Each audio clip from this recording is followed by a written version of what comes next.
চমৎকার করে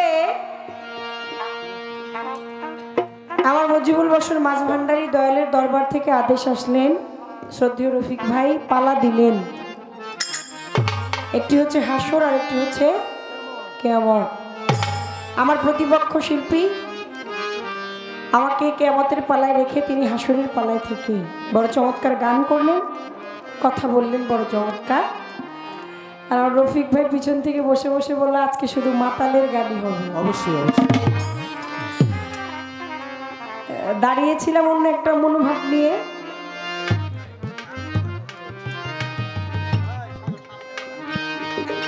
কিন্তু যখনই ওই নামটা আমার কানে আসলো তখন আর ওই ভাবটা থাকলো না। ছোট করে আগে তাহলে মাথার একটি গান দিয়েই আজকে পালাস পর্ব শুরু করতে যাই। গানে যাওয়ার আগে বলবো আমার কথা ছন্দে তালে ভাষা অনেক বলবে আর তুমি হবে বাবা, ভুলে ভুলেই জন্ম মানুষ ভুলে এসেছি, এই জন্মটাই কেটে গেল ভুলে। ভুলের কোনো অন্ত নাই, ভুলের কোনো সীমা নাই। আপনারা সাধুগুরু মনি ঋষি যারা নিজ গুণে ক্ষমাসুন দৃষ্টিতে দেখবেন, কারণ ক্ষমাটাই হচ্ছে মহতের লক্ষ্য।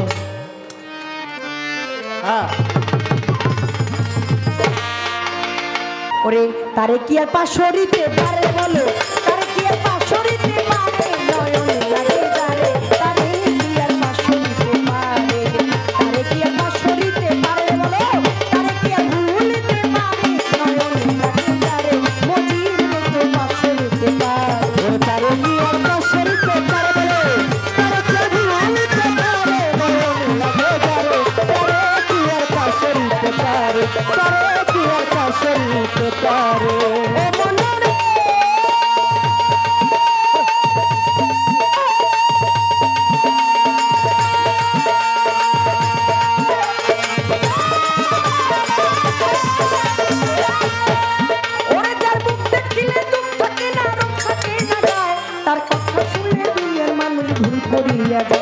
যার মুখ দেখিলে দুঃখ থাকে না, রোগ সুখ থাকে না, যার কথা শুনলে দুনিয়ার মানুষ ভুল পড়িয়া যায়।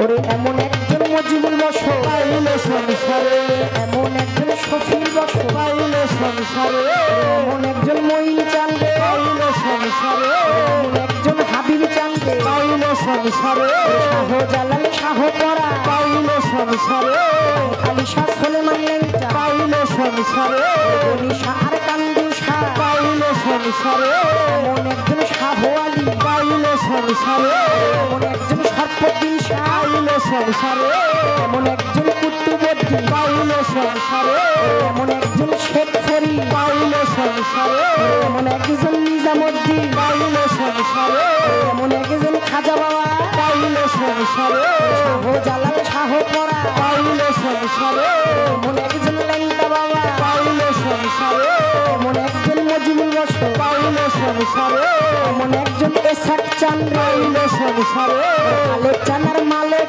চা পাইলে সংসারে, ফুচানার ফুচা পাইলে সংসারে, এমন একজন মাতাল চাঁদে তাও যদি সংসারে, তোমার জীবন জীবন মিলাইয়া জীবন জীবন জীবন মিলাইয়া মরণের উপরে নয়ন লাগে যারে তারে কি আর পাশরিতে পারে, তারে কি আর পাশরিতে পারে, তারে কি আর ভুলিতে পারে, নয়ন লাগে যারে তারে কি আর পাশরিতে পারে, তারে কি আর পাশরিতে পারে। যেভাবে দিলাম পাল্লা পাল্লা মন্দনা, আমি আস্তে ধীরে রাজসভাতে করব বর্ণনা, ওরে যেইভাবে এতে পাইলাম পাল্লা পাল্লা মন্দনা, আমি আস্তে ধীরে রাজসভাতে করি বর্ণনা, ওরে হাসর আর কিয়ামত আজকে দিয়া গেছে পাল্লা, হিন্দুরা হরি বলবে মুসলমানে আল্লাহ, ওরে হাসর আর কিয়ামত আজকে হইতে আছে পাল্লা, আপনারা জ্ঞানীকের নন্দন করবেন আল্লাহ আল্লাহ। আর এমনি করে সুন্দর ভাবে থাকিলে নীরব, নীরব থাকলে মনের কথা বলা হবে, আর যদি মাঝে মধ্যে কথা পাতলা হয় পাল্লা চলাকালীন সময় যদি যাওয়া আসা হয়, ওঠা বসা হইলে কি বিচার কানের মজা হয়, ওরে মাঝে মধ্যে হাত তুলিয়া চাইলে একবার দোয়া, ওরে পূর্ণভাবে হবে ভান্ডার নামের গান গাওয়া, মাঝে মধ্যে হাত তুলিয়া চাইলে একবার দোয়া, ওরে পূর্ণভাবে হবে আজকে সবার গান গাওয়া। আমায় যেইভাবে কথা বলে তখন নিব না, আমি আস্তে ধীরে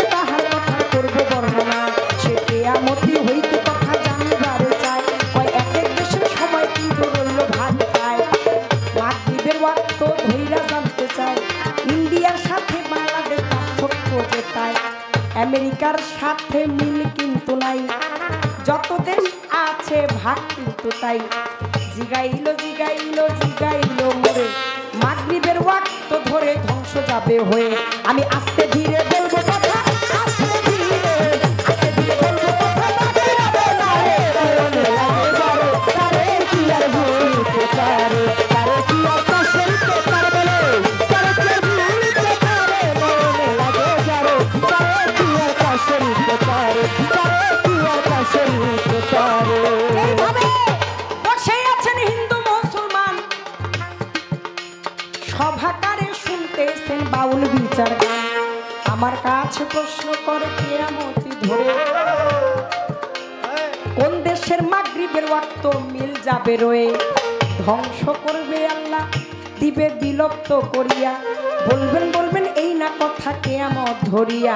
আমি ভাবে ভাবে ভাবের কথা বলিতে চাই, আজকে বেশি কথা আড়াআড়ি কোনো দরকার নাই।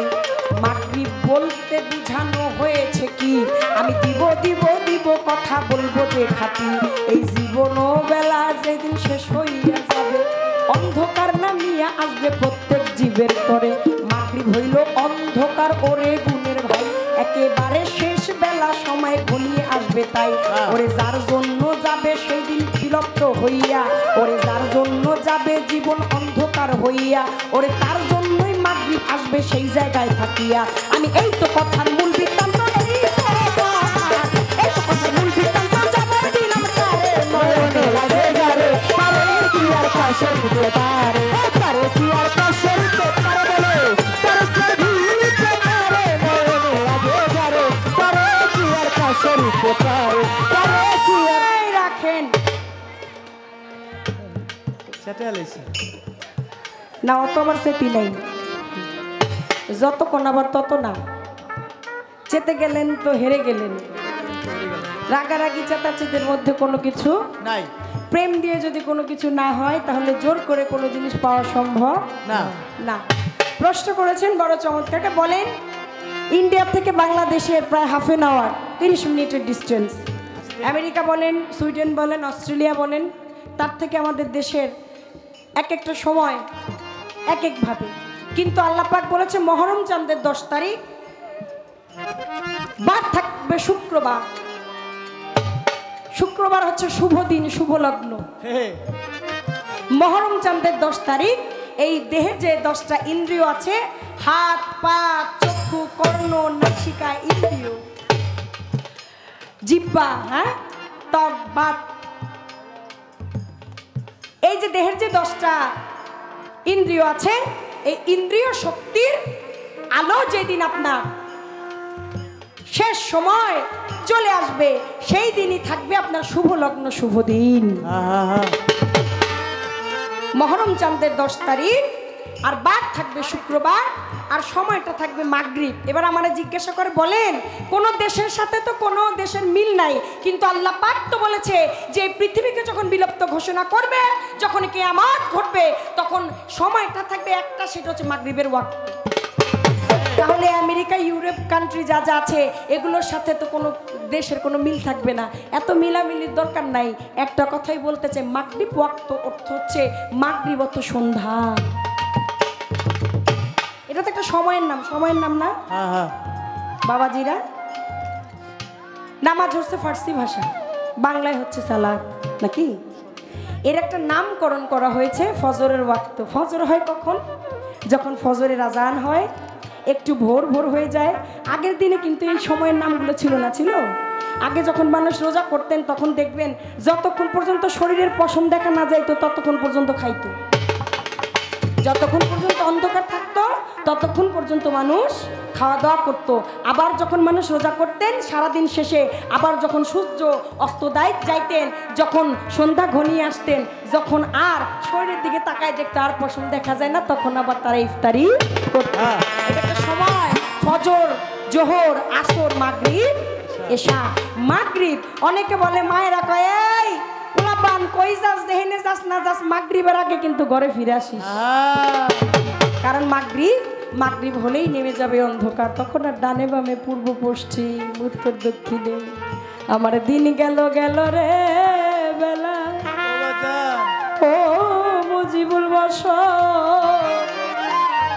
মাতাল রে কালে গেল করে কালের খেলা। ওরে আমি কার নৌকা উঠিব রে ভাবিকা। ওরে আমি যে দেখি সবই দেশি রে, ওরে আমার দেশের দেশি কেহ নাই আমার কোন বলতে, কেহ নাই মজিবুর বর্ষ কার নৌকায় ভাবি তিনি গেল গেলে রে গেলা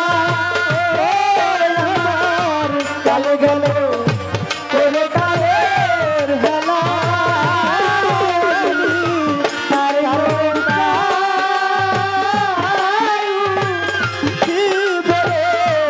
ভাবি। কবি বলেছে কি, যেই দিন তোমার দিন চলে যাবে সেই দিন যেন তোমার পরপারের কান্ডারি হিসেবে একজন শক্ত একটা তরি যেন তোমার ঘাটে বাঁধা থাকে। তাহলে বলতে চেয়েছি কি, যেই দেশি বলেন যেই দেশেরই যেই সময়সূচি থাকুক, প্রত্যেকটা মানুষের জীবনে যেদিন অন্ধকার নেমে আসবে, যেই দিন ওই ঘোর অন্ধকার ঘোর কাল আপনাকে ধরে যাবে, যেই দিন ওই মাগরিবের ওয়াক্ত চলে আসবে, ইসরাফিল কিয়ামতের আগে যেই দিন অন্ধকার ঘনিয়ে আসবে, সেই দিন পৃথিবীর সমস্ত সময় এক হয়ে যাবে। ওরে আরো একটি কথা বলে আসরের ভিতরে, আমি ধন্যবাদের পূর্ণ বেতা ধন্যবাদ দেখাই। ও সে জিগাইল ভাবের কথা তোরা কথা তাই, ভাবে ভাবে তাহার কথার জবাব দিতে চাই। আর কোন দেশেতে সর্বপ্রথম ফজরেরই আজান দিয়া দেয়, বলেন বলেন বলেন কথা দাঁড়াইয়া আমায়। মদিনাতে ওরে গুণের ভাই, মদিনাতে ওরে গুণের ভাই, সর্বপ্রথম ফজরের আজান শুনিতে যে পাই। ওরে এই তো তাহার বলা এই পর্যন্ত, এই পর্যন্ত বলা তাহার কি আর পারে, নয়নে লাগে যারে তারে কি আর পাশে দিতে পারে, তারে কি আর পাশে দিতে পারে, তারে কি আর দিতে পারে, নয়নে লাগে যারে তারে কি আর পাশে দিতে পারে, তারে কি আর পাশে দিতে পারে। আর রফিক ভাই বললেন, দেওয়ান বাবলি সরকার, আজকে যেন আমরা রজ্জব দেওয়ান সাহেবের কাছ থেকে কিছু পাই। রজ্জব দেওয়ান সাহেব দাঁড়ায় কয়, একটা শুকনা গাম সাইডারে যত ইসি প্রাণ, এটাতে কোনো রসকস কোনো কিছু বাইরেইব না। এবার তার ইচ্ছা হইল, হ্যাঁ হুকনা গামছা হয়ে এবার যা বালা মুসিবত ডালা সবই দিকে ডালবো। লক্ষণ ভালো না তোকে কইলু, আমি তো দেখি লক্ষণ বালাই। আমার কাছে প্রশ্ন করেছেন বড় চমৎকার, আমার নামটা কয় কয় দেখেন না, এই দেওয়ান মাতাল বাবলি সরকার। মুখস্থ করতে 5 দিন লাগছে।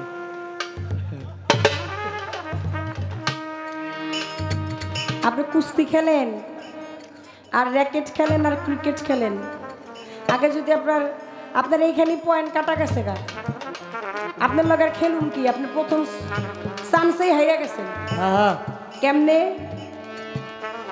একটা থাকে পক্ষ আর একটা থাকে বিপক্ষ, কি কোন আপনারা? তাই তো, একটা হইলো মেসি আর একটা হইলো নেইমার। নেইমার নেইমার ব্রাজিলের, এটা ব্রাজিলের না, আর্জেন্টিনার ব্রাজিল। বল ধরো প্র্যাকটিস করো মনে মন বল কিপার, বল ধরো প্র্যাকটিস করো মনে মন বল কিপার, দেহ রাতে বল খেলতে চাও মন আমার বাদি মন রে, দেহ মাঠে বল খেলতে চাও মন আমার, বল ধরো প্র্যাকটিস করো মনে মন বল কিপার, বল ধরো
খেলা বলেন, একজন পক্ষ আর একজন হচ্ছে বিপক্ষ। আপনি যাওয়ার সাথে খেলবেন, আজকে আপনি আর আমি দুইজন হইলাম উকিল, দুইজন হলো জেরা করবার বিচারক হচ্ছে আজকের যারা শ্রোতা মণ্ডলী তারা। দাঁড়ায় আমার নামটাই তো ভুল কইছেন, তাইলে আপনার প্রতিপক্ষের সাথে আপনার কোনো চেনা জানা নাই। যার সাথে চেনা জানা নাই তার সাথে কি আর প্রীতি হয়? আপনি কোন কি আর করেন কি? গান গাইলেন একটা, কি প্রীতি তারাই তারাই জানে গো, যার শোনে যার ভাবে প্রীতি, প্রীতি তারাই তারাই। হায় হায় লাহুইতেছে এ কি হুদাই দি ফাল পরে কি হলো? খামাক্কা। আরে ফালের সময় এখন হয় নাই, বহেন সময় স্যার সময় যে সময় আমি খালি ইশারা দিমু, খারাপ হয়ে যাবেন। কি এর পিরিত করবেন আপনি? আবার কেমনে পিরিতি, কত সুন্দর বিনয় বিনয় কইলেন, ভালোই লাগছে। আপনি পিরিতিটা যার সাথে করবেন, প্রেম কি আপনার একা একা হবে? না, একা কোনোদিন প্রেম হয়? কোনোদিন না। আমার আল্লাহ পাকি তো একা থাকতে পারে নাই। এই একাকিত্ব ঘুষানোর জন্য, প্রেম লীলায় মগ্ন থাকার জন্য সর্বপ্রথম যা সৃষ্টি করলেন তা হচ্ছে হাকিকতে মুহাম্মাদিয়া। আউয়ালু মা খালাকাল্লাহু মিন নূরি। দ্বিতীয়ত সৃষ্টি করলেন আউয়ালু মা খালাকাল মিন ইশক। তাই কবি আমার মুজিব বাবাই কয় কি, মানুষ বানাইছে আল্লাহ প্রেমের কারণে।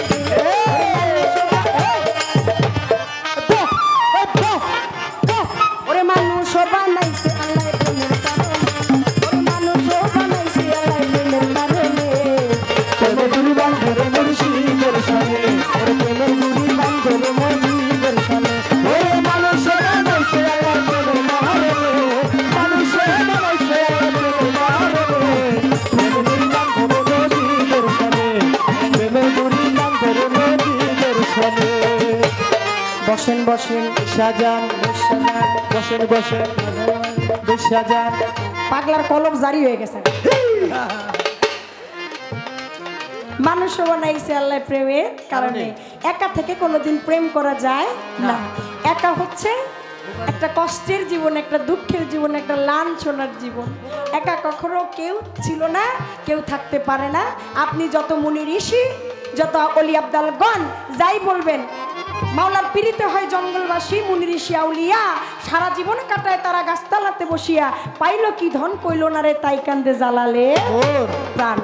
একাশ্বর আমার জগৎ স্বামী, তিনিও একাকিত্ব ঘোষানোর জন্য, এই একাকিত্ব সমাপ্তি ঘটানোর জন্য এনেছিলেন দয়াল নবীরে।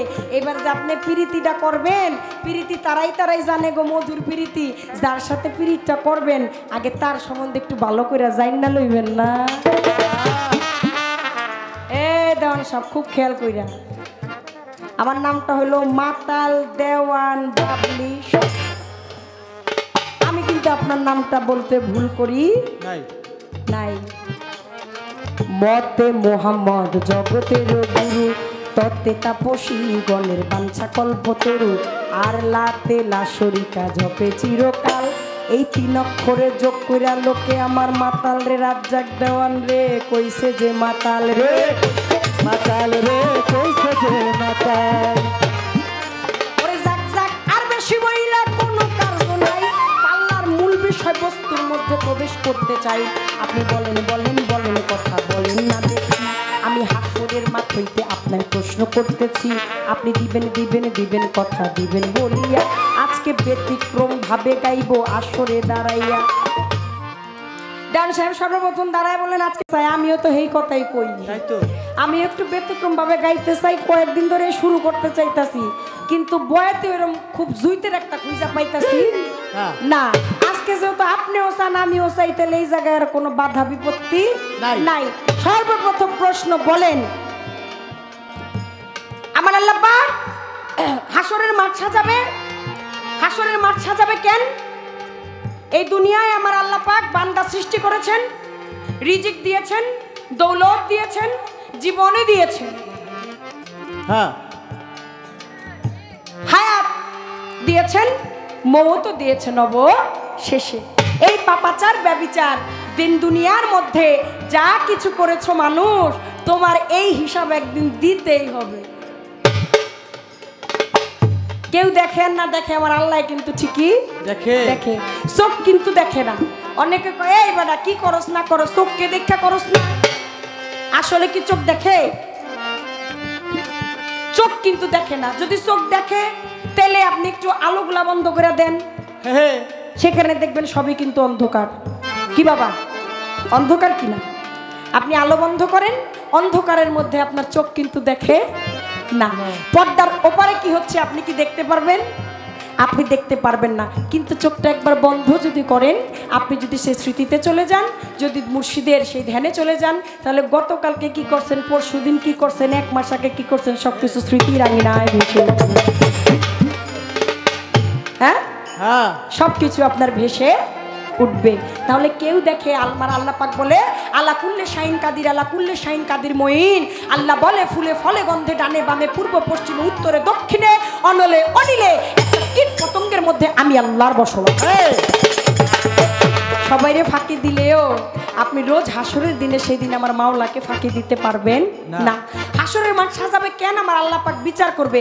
আমার সর্বপ্রথম আপনার কাছে জানার, আমার আল্লাহ পাক যখন হাসরের মাঠ সাজাবে বিচার করার জন্য, আমার আল্লাহ পাক হাসরের মাঠে বিচার কার্য যখন শুরু করবে, তখন 4 কোণার থেকে 4 জন ব্যক্তি খাড়া হয়ে যাব। বলবে আল্লাহ রাখেন, আপনি বিচার করবেন, আমাদের কোনো দুঃখ নাই, কিন্তু আপনার বিচারের আগে আমাদের কিছু কাজ আছে। যতক্ষণ পর্যন্ত আমরা এই কাজ শেষ করতে না পারবো, যতক্ষণ পর্যন্ত আমার এই কাজের সমাপ্তি, আমাদের এই কাজের সমাপ্তি না ঘটবে, ততক্ষণ পর্যন্ত আপনি আল্লাহ বিচার কার্য শুরু করতে পারবেন না। God is supreme power, God is supreme power. Allah হচ্ছে যে হাইকোর্ট, সুপ্রিম কোর্ট কয় না, কয়নি? আর কথা কন্যাকে সুপ্রিম কোর্ট হচ্ছে সবচাইতে বড় ক্ষমতার অধিকারী। যে মাওলা হচ্ছে, আল্লাহ হচ্ছে god is supreme power, Allah হচ্ছে সর্বক্ষমতার মালিক। আমার একটু জানার দরকার, আল্লাহর ক্ষমতার উপরে আবার ক্ষমতা দেখায়, এইটার কারণটা কি? দেখি আজকে কোন দিকে যায়, দেখি আজকে কোন দিকে, দেখি আজকে কোন দিকে যায়, বাবা দিলাম ঘুরে নয়নে লাগে রে, আরে কি আর ভুলিতে পারে, আরে কি আর পাশরিতে পারে বলে, তারে কে ভুলিতে পারে, নয়নে লাগে যারে, আরে কি আর পাশরিতে পারে।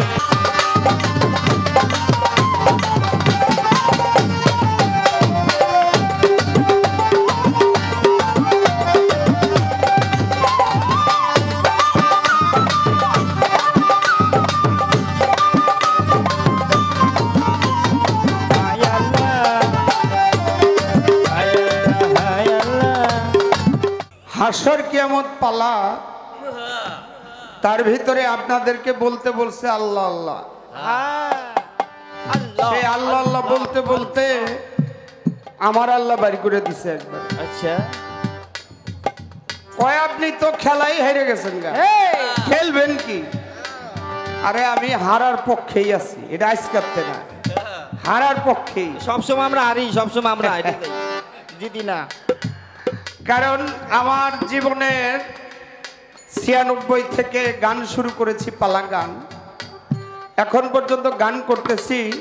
ওই 96 থেকে যে হারা শুরু করছি, এখন পর্যন্ত ওই হারার অবস্থায় আছে। সবসময় আমরা হাইরে থাকি, আমি জিতার অবস্থানে যাই না। না, তবে তোমাকে একটি কথা বলি, এরকম 2-4টা ঝাড়ি দিয়া, আচ্ছা 2-4টা ঝাড়ি দিয়ে 2-4টা বোকাবাজু কইরা অনেকেই আমার এই মিউজিকের গানে সন্তুষ্ট হয়ে মতিন কাজী সাহেব 500 টাকা দিয়েছে, তার প্রতি সালাম রইল। 2-4টা বোকাবাজ দিয়া, 2-4টা গালমন্দ দিয়া, ভালো মন্দ কইয়া অনেকেই নাম করছে। তুমি যদি একটু কইরা একটু সুবিধা জুই পাও, কম না, সমস্যা। আরে বাবা না, আপনার এমনি নাম আছে, সমস্যা নাই। তবে কইতে গিয়ে একেবারে বেশি কইলো না। এক লোক ওই কথা কইতে কইতে গপ একেবারে বেশি কইলা। কেমন এটা কেমন? তো এই ওর লগে এক বন্ধু আছিল, কয় দোস্ত তুই যে গপ কস, এটা একেবারে বেশি হয়ে যায়। তো এক জায়গায় দাওয়াত পাইছে, বিচার সালিশি ওই জায়গায় যাইবো। তো যাওয়ার আগে কয় দোস্ত আমি যখন গপ বেশি কইলাম, তুই একটা সিগন্যাল দিস। কয় কি সিগন্যাল? কয় সিগন্যাল একটা দিস তাইলে আমি বুঝা যাবো। আচ্ছা তো সালিশের ভিতরে যখন বক্তব্য দিছে, বক্তব্যের ভিতরে একটা পর্যায়ে গিয়ে একটা ঘটনা কইতাছে, জানেন আমরা হইলাম গিয়া জমিদার বংশ, আমার দাদা জমিদার বংশ ছিল, আমার দাদাই বাঘ শিকার করতো। আরে বাবা সুন্দরবনে গিয়া আমার দাদাই ঘোড়ার পৃষ্ঠে চড়ে বন্দুক দিয়ে একটা বাঘ দেখে মারছে। গুলিটা যখন মারছে বাঘটার বুকে গিয়ে বিন্দা, বাঘটা তো পড়ে গেছে গা। বাঘটা কয় হাত ছিল জানেন? মানুষের জায়গায় কয় হাত? কয় 120 হাত। আরে বাবা এত বড় বাঘ হয় না। যখন কইছে 120 হাত, ওই যে লগের যে বন্ধু পিছে বই রয়েছে, হ্যাঁ কয় 120 হাত তো বাঘ হয় না। গপ তো বেশি কয়ে লইলো। তখন কয় সিগন্যাল দেওয়ার দরকার। ওই পিছের থেকে কয় কুক। যখন কুক কইছে তখন ওই দোস্ত বুঝা গেছে, আরে বাঘ তো বড় হয়ে গেছে গা, হ্যাঁ কমান লাগবো। কয় না দাদা যখন বাঘ শিকার কইরে ঘোড়ার তের নাইমা যখন বাঘের কাছে গেছে, যাইয়া দেখে বাঘ হইল 90 হাত। পিছের বন্ধু কয় 90 হাত তো বাঘ হয় না। না তো আবারও কুক দেওয়া দরকার। পিছে বই আবারও কয় কুক। যখন কুক দিছে ওই লোক ভাবছে বাঘ তো 90 হাত বেশি বড় হয়ে গেল, আরো বড় হয়ে গেছে। তো কয় না বাঘটা শিকার কইরা বাড়িতে নিয়ে গেছে, নিয়ে আমার দাদিরে দেখাইছে। দাদি কইছে বাঘটা ছিল 60 হাত। দাদি মিশা কথা কইছে।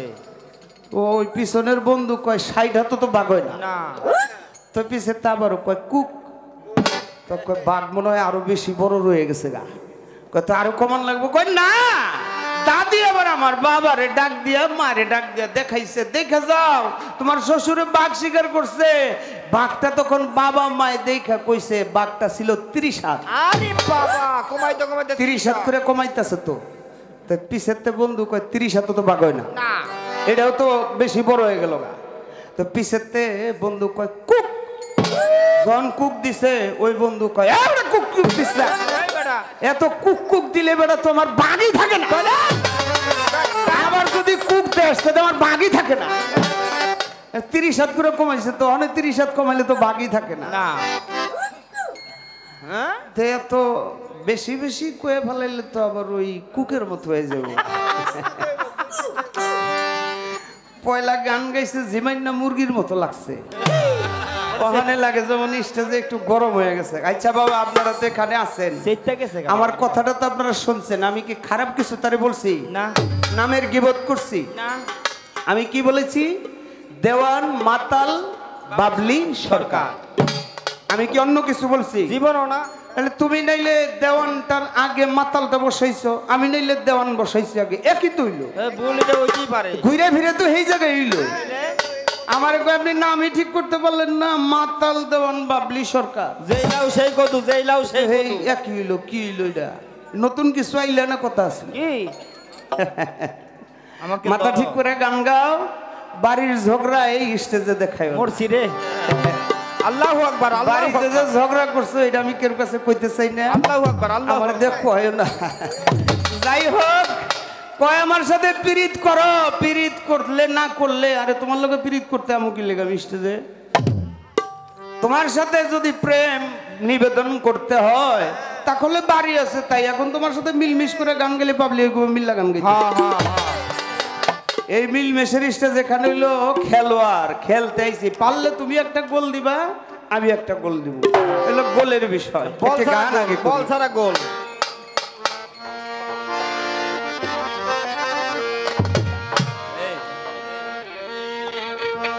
বন্ধ হইয়া যাইব রে, বন্ধ হইয়া যাইব মানুষ, বন্ধ হইয়া যাইব রে, বন্ধ হইয়া যাইব তোমার বাহাদুরি ছলচাতুরি, কিছুই না চলিব রে কঠিন আসরের বুঝি কুল নাই রে, মানুষ কঠিন আসরের বুঝি কুল নাই রে, বন্ধ হইয়া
যে না হাতে দিলে তুমি আংটি আর ঘড়ি। নতুন নতুন যখন গান গাই তখন বায়না হইল 1700, 2000, 2200 টাকা বায়না। স্বর্ণের দাম দেখি 3500, 4000 টাকা ভরি। আমার বাবা চাহদ্দন মাইজ ভান্ডারী দেখে অনেক শিল্পীর হাতে আংটি। আমাকে বিকেলবেলা ঘুমের থেকে 4-5 দিন গান গেয়েছি, গিয়ে বলে একটা আংটি কিনে দিই তোকে। আমার বাবা এমন একটা ব্যক্তি ছিল, আমার বন্ধুর মতো, মাথার উপরে ছায়া বাবার মতো, সব কিছু ছিল। আমাকে কখন খাওয়াইতে হবে, কখন ভালো খাওয়াইতে হবে, কখন ঘুম আসতে হবে, এই মানুষটা সব বুঝত। আজকে নাই, এখন বুঝতেছি অভাব কাকে বলে। সারা রাত্র গান গাই, যতক্ষণ আপনাদের মাঝে থাকি ততক্ষণই ভালো লাগে, কিন্তু এখান থেকে যখন বাসায় চলে যাই তখন আর ভালো লাগে না। বাসায় গেলে স্কুলের বেতন দাও, বাসা ভাড়া দাও, বাজারের টাকা দাও, শুধু দাও, আমি শুধু দিয়ে গেলাম। কি পেলাম এ জীবনে? আস্তে আস্তে বয়স যাচ্ছে পার হইয়া, ওই যে বলেছি শুকনো গামছায় আমি গেলাম সাজিয়া। আসলেই শুকনো গামছা, আমাকে চিপড়ালে কিছুই পাওয়া যাবে না। কেন পাওয়া যাবে না? মুর্শিদ নামের প্রেমে পোড়া যারা, তাদের কি বা ভবে আছে? তাদের কিছু আছে বাবা? যারা বায়াত গ্রহণ করেছে, মুরিদ হয়েছে, পীরের হাতে যারা আত্মসমর্পণ করেছে, তাদের বলতে কিছু আছে? কিছুই নাই। এক ভক্তের বাড়িতে গুরু গেছে, ডাক দিয়ে বলে, বাবা, অন্যান্য পীর ভাইরা কয় আপনি ওরে এত ভালোবাসেন, আজকে দেখবো ভালোবাসা ও আপনার প্রতি কতটুকু। পীরে গিয়া ভক্তের বাড়িতে কয়, বাবা তুই আমার কতটুকু ভালোবাসস? কয় প্রাণের চেয়ে বেশি। কয় তাহলে বাড়ি ঘর কার? কয় সব আপনার। কয় বাড়ি ঘর ভাঙ আমার নৌকায় উঠা। নৌকায় উঠাইছে। কয় গোয়াল ঘরে গরু ছাগল এগুলি কার? কয় সব আপনার। নিয়ে নৌকায় উঠাইছে। নৌকার গোলইতে উঠা কয় তোর এই স্ত্রী পুত্র এগুলি কার? কয় আপনার। কয় তাদেরকে উঠা নৌকায়। নদীর পারে বসে ভক্ত অঝরে 2 চোখের পানি ফেলছে। অন্যান্য ভক্তরা পীর ভাইয়েরা বলছে, দয়াল দেখেন, এই যে মালপত্র নিয়ে উঠাইছেন, এই শোকে দুঃখের চোটেও কাঁদতেছে। গুরু তো অন্তর্যামী। গুরু গিয়া গোলইটা নৌকা না নদীর কিনারে ঠেকিয়ে ডাক দিয়ে বলে, বাবা কান্দোস কেন? কয় বাবা কাঁদি এই জন্য, গরু ছাগলের জায়গা হলো, আমার ঘর বাড়ির জায়গা হলো, আমার স্ত্রী পুত্রের জায়গা হলো, বাবা আমি এই অধমের একটু জায়গা কি আপনার নৌকায় হলো? এই অধমের জায়গা কি একটু হইল না বাবা? তাই মুর্শিদ প্রেমে পড়া যায়, তাদের আর কিছু থাকে না। তাই বাবা বিচার হবে কিসের? এই হাতে। আপনি চুরি করেছেন, যা কি করেছেন মনে ভেবেছেন? কেউ দেখে নাই, একজন দেখেছে। আপনার আমল নামা ডান হাতে বাম হাতে, ডান কাঁধে বাম কাঁধে 2 জনে ফেরেশতা লিখতেছে। একজন চুরি করতে ডাব গাছের গোড়ায় গেছে, বাম কাঁধের ফেরেশতা কই লেখা ফেলাই, ডান কাঁধের ফেরেশতা কই এবড়ে রাখ, তুই যে লিখবি গাছের গোড়াতে তো ফিরে হইতে পারে। গাছের মাথায় যখন উঠে গেছে বাম কাঁধের ফেরেশতা কই এই উঠা তো গেছে গা, ডাব পারবো এখন? কই এত বেশি বুঝছো না, মাথায় উঠছে ডাব তো পারে নাই, এমনিও যেতে পারে। তাইলে ডাব পাইরা যখন পীরা কাইটা যখন নিচে ফেলাইছে, কয় অহনার থাইমা থাউন জানা, ডাব কাইটা ফেলাইছে, লেখা ফেলাই ডাইন কাঁধের ফেরেশতা কয় রাখ, যার গাছের ডাব তারে নিয়ে ফেরত দিতে পারে। লেখা বিপদে পড়বি। ডাব কাইটা কিছু বাজারে নিয়ে বেচা নিজে যখন ডকডক করে খায়ালায়, ডাইন কাঁধের ফেরেশতারে আর জিগায়। লেখে, তারপরও ডান কান্দের ফেরেশতায় একটা কথা বলে, কি? আল্লাহ কত রহমানুর রহিম। তুমি তো লেখছো ঠিক, কিন্তু যার কাছে ডাব খাইয়া সে পাপ হইল, তার কাছে গিয়ে যদি মাপ চায় তখন তুমি কি করবা? এই জন্য আল্লাহ একটা সুযোগ দিয়েছে প্রত্যেকটি মানুষকে, তুমি যার সাথেই অন্যায় করো, যার সাথেই অপরাধ করো, তার কাছে গিয়ে তুমি মাপ চাও। মরার আগে একবার হলেও তার কাছে গিয়ে মাপ চাও। বিবেক হলেও সবচাইতে বড় আদালত বাবা, এর চাইতে বড় আদালত আর কিছুই নাই। আপনি মনে মনে চিন্তা করলেই ভেবে যাবেন আপনি কার সাথে অন্যায় করেছেন, অপরাধ করেছেন, তার কাছে গিয়ে মাপ চান। আমার আল্লাহ বলে, পৃথিবীতে তুমি অনেক ইবাদত করেছো, কিন্তু একটা মানুষের মনে তুমি কষ্ট দিয়েছো, তোমার কোনো ইবাদত আমি কবুল করব না, যতক্ষণ পর্যন্ত ওই মানুষটার কাছে গিয়ে তুমি ক্ষমা না চাবে, আমি আল্লাহ তোমাকে ক্ষমা করব না। তাই বাবা প্রশ্ন করে আমার কাছে, কথা মন্দ না, কাল হাসরের মাঠে গিয়ে চারজন মানুষ উঠবে চার কোনা দিয়া, বলো এখন তারা হইল কারা, কেন উঠবে? একটা কাজ করতে চায়, সেই কাজ করার আগে বিচার নাহি হইতে দিতে চায়, তারা হইল কারা, বলো নাই আমারে। এই পৃথিবীতে বলি বাবা, বলি সবার ধারে একটি কথা আছে, সতী নারীর প্রতি কখনো মরে না। সতী কাকে বলে বাবা? যে নারী রাখতে পারে স্বামীর রতি মতি গতি, সেই হইল প্রকৃত সতী, সেই হইল প্রকৃত সতী। এটা গুরু বাক্য কথা, পীর ধরে গুরুর কাছে গিয়ে জেনে নেবেন সতী হয় কিসে। কাশেমের স্ত্রী ছিল সখিনা, সবারে জানাই, ওই সখিনা হাসরের মাঠে উঠবে, সবারে শুধাই। হাসরের মাঠে উঠে সখিনা বলবে, আল্লাহ বিচার করবেন পরে, আপনি এখন তো বিচার শুরু করবেন, বিচার শুরু করবেন পরে, আগে আমার এই কাগজটা একটু দেখে। কি কাগজ? বলে আমার একটা আরজি, সেই আরজিটা হলো আপনি বলেছেন সতী নারীর প্রতি মরে না, বাসর ঘরে গেলাম আমি, স্বামীর সাথে সংসার করব, আনন্দ করব, বাসর ঘরে আমার স্বামী কেন মারা গেল? আমি সংসার করতে পারি নাই। আল্লাহ জিবরাইলকে বলবে, ওকে একটু সান্ত্বনা দাও, বসাও। আরেক ব্যক্তি আসবে, সবারে জানাই, আউরিয়া নাম তাহার, সবারে শুধাই। দাউদ নবীর নাম শুনেছেন আপনার, সবার আছে জানা।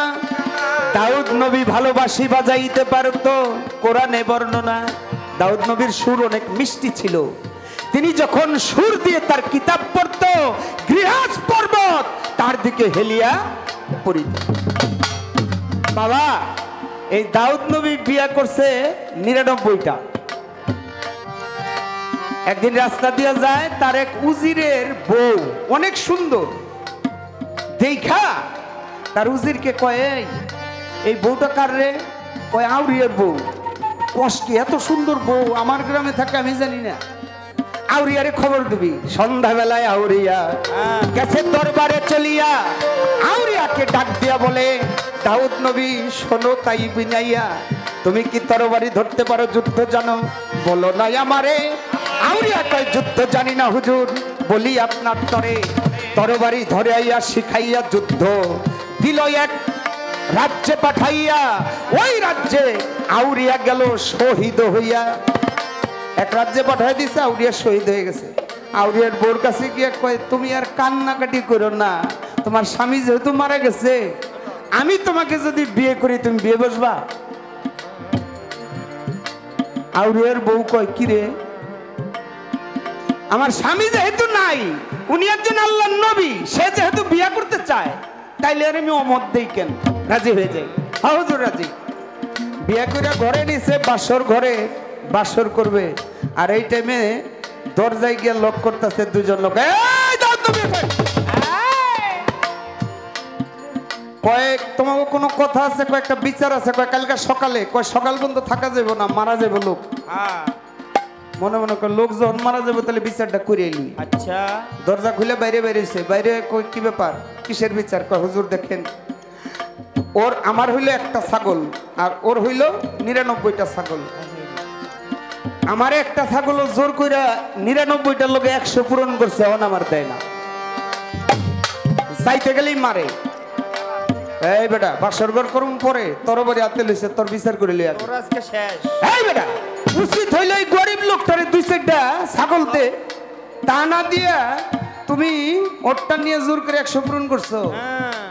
যখন কতল করবে বলছে ওই লোক বলতেছে হুজুর আমি নাইলে ছাগল একটা নিয়ে বিচারের সম্মুখীন হয়েছি, কেউ যদি 99টা বউ থাকতে আরেকজনের বউ লইয়া 100 পূরণ করে তার সাজা কি হবে? আয় হারে, আয় হারে। কি রে? যখন ওই লোক যখন বলছে তখন দাউদ নবী চোখ বন্ধ করে ভাবতে লাগলো, কে রে এই লোক? আমি যে বিয়ে করেছি কেউ তো জানে না, এই লোক জানলো কি করে? ওই লোক বলে হুজুর আমরা মানুষ না, আমরা আল্লাহর ফেরেশতা। কও কি? আল্লাহ আমগো পাঠাইছে। আপনি কি দুনিয়ায় বিচার পাইতে চান না হাসরের মাঠে? বলে আমি হাসরের মাঠে অনেক উম্মতের সামনে বিচার পাইলে আমি লজ্জা পাবো। আল্লাহ বলে যাও তুমি আউরিয়ার কবরের কাছে গিয়ে মাপ চাও, আউরিয়ার কাছে গিয়ে বলো তুমি কি করেছো। আউরিয়ার কবরের কাছে গিয়া দাউদ নবী কয় আমি বড় অন্যায় করেছি, আউরিয়া মাপ করো আমায়। আউরিয়া কয় মাপ করিলা, দুনিয়ার সব ছেড়ে দিলাম। আউরিয়া কয় মাপ করিলাম,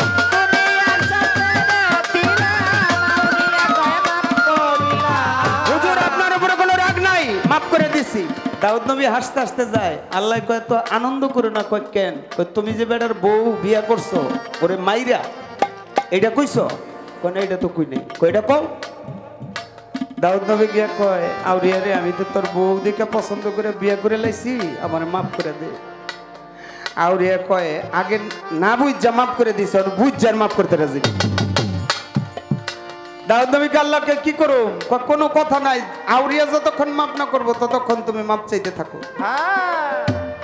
তাই ওই কবরের মধ্যে কবরের পাশে বসে কান্নাকাটি করে আমার আল্লাহ কয় আউরিয়া তুমি ওরে মাফ করে দাও, কাল হাসরে মাঠের বিচার সূক্ষ্ম তুমি পেয়ে যাবে, একটি পুরস্কার পেবে। ওই আউরিয়া হাসরের মাঠে উঠে বলবে আল্লাহ আপনি বিচার করবেন পরে আমার যে একটা আশা দিছিলেন, এই হাতটা উঁচু করে বলবে। আল্লাহ বলবে ফেরেশতারা জান্নাতের থেকে ফল এনে, আপেল এনে, আঙুর এনে ওকে খাইতে দাও। ও খাবে, খাওয়া শেষ হয়ে আবার খারে যাবে আল্লাহ আমার কথাটা একটু, আল্লাহ একটু বলে বেহেশতের ভিতরে নিয়ে যাবা। আরো একজন লোক এই দাউদ নবী প্রথম যাইয়া উঠিবে, আল্লাহর কাছে ডাক দিয়া তখন দাউদ নবী বলবে আল্লাহ একটা কাজ করা দরকার।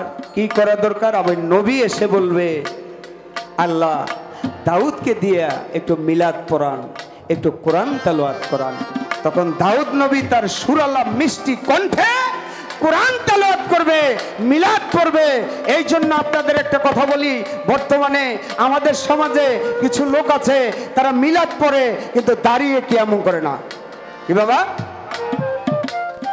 এই কাজটা থেকে যেন না হয়, আমরা যেন নবীকে সম্মান করে তার সম্মানে ইয়া নবী সালাম আলাইকা যখন বলবো তখন যেন আমরা দাঁড়িয়ে দাঁড়িয়ে কিয়ামের সহিত সম্মানের সহিত আমরা যেন নবীর সেই আহলে বায়াতকে সম্মান করি দাঁড়িয়ে দাঁড়িয়ে।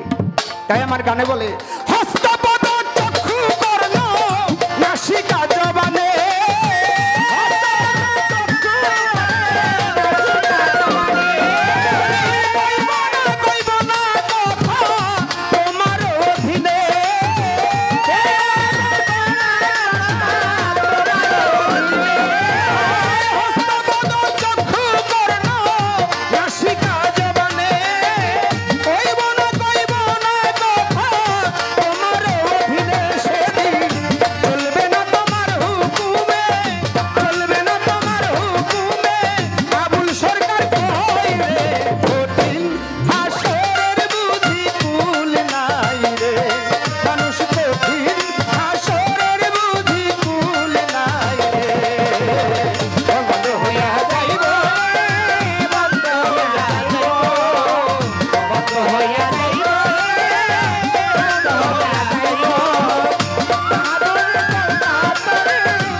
আমারে কয় প্রীতি করেন প্রেম বুঝেন আগে।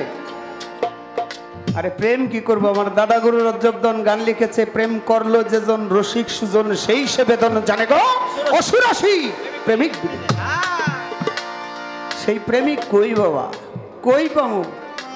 ওই যে মাতালে গান লিখেছে না, ধুম চলেছে বাচ্চা কিনা, ধুম চলেছে বাচ্চা কিনা, যাচাই করো না পীড়িতের বাজার ভালো না, পীড়িতের বাজার ভালো না।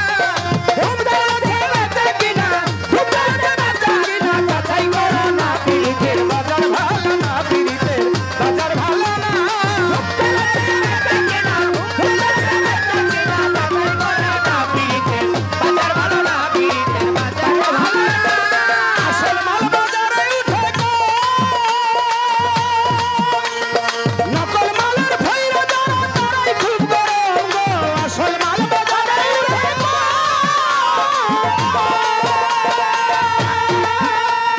নকল মালের ভৈরা যারা তারাই খুব গরম। বেচা কিনা চলছে হরদম, বেচা কিনা চলছে হরদম, বেচা কিনা চলছে হরদম। নকল কারখানা পীড়িতের বাজার ভালো না, পীড়িতের বাজার ভালো না। ধুম চলেছে বেচা কিনা, ধুম চলেছে বেচা কিনা, যাচাই করো না পীড়িতের বাজার ভালো না, পীড়িতের বাজার ভালো না।